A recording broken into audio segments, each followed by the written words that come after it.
I watched season 1 of Amazon Prime's at 0.25x speed. In this video, I'm going to be sharing some of the details from episode 1 you may or may not have missed. Number 1. In this aerial shot, we can see two groups of civilians running away from the gunfire. However, the guns on the left side of the White House don't have clear line of sight, so cannot fire at all, leaving guns on the right side of the White House to try and stop the Mueller twins. And in this moment, the guns on the left side of the White House are still intact, which really goes to show how much incredible detail went into the construction of this scene. When Mark and Omni-Man go to Art's tailor shop, there's 3 suits to the right, and they're colored in a very particular order, which could be a reference to the Kingsman tailor shop from the Kingsman series of movies, where Mark Hamill, who voices Art Rosenbaum in the show, also played a supporting character. This is a really cool detail which I haven't seen mentioned anywhere else, so I had to make sure I covered it in this video. Number 3. We see the character Seance Dog, which is a twist on Doctor Strange, as well as a reference to Science Dog from the Invincible comics, which is shown when we are first introduced to Mark in the episode, as well as Mark's phone wallpaper and his bedroom wallpaper. 4. When Omni-Man comes home, Mark is watching the news, and they're playing the footage of when the Mueller twins were complaining about the bullets, and Darkwing can even be seen in the background. Number 5.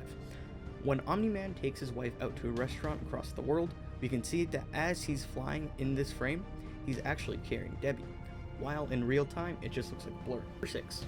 When Nolan tells Mark about his origins, we see that young Mark is wearing a Canada shirt, which could be a reference to how Sandra Oh, who plays Mark's mom Debbie, is Canadian. Number 7. In this shot, we have the same plane poster on the right as in his locker, which could refer to Mark's first flight. A poster of Seance Dog in the middle, and on the left is a poster foreshadowing who Mark will become by the end of this episode, with a similar build and color scheme, though ironically he forgoes the cape that's shown in the poster 8.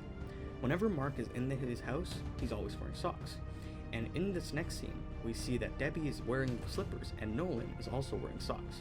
This is because in Korea, it is good manners not to wear shoes in the house, and in the show, Debbie is Korean American. Number 9. Omni-Man has a very serious tone and expression when he's confirming that Mark is in fact getting his powers, as this is what triggers him to dispose of the Guardians of the Globe at the end of the episode, because this is the next step in the Viltrumite takeover. Number 10. During his first flight scene, Mark actually flails his arms like a bird, which may be an instinctive reflex or an attempt to keep his balance. Number 11. In the scene where the Guardians of the Globe are coming in together to save the day, Red Rush is the only member not included, which is why he apologizes for being late.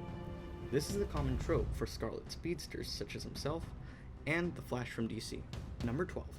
While Kill Cannon is causing chaos and blowing up buildings with his laser arm, he tells the cops that they're out of their league, and points out the hole that he made in a nearby building to demonstrate how powerful he really is.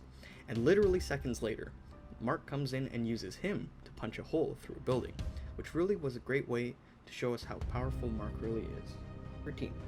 Every time Red Rush moves on screen, he changes into his costume first before running away, which is shown by the fact that his blur is always red when he moves off screen here, and not whatever colors his street clothes would be.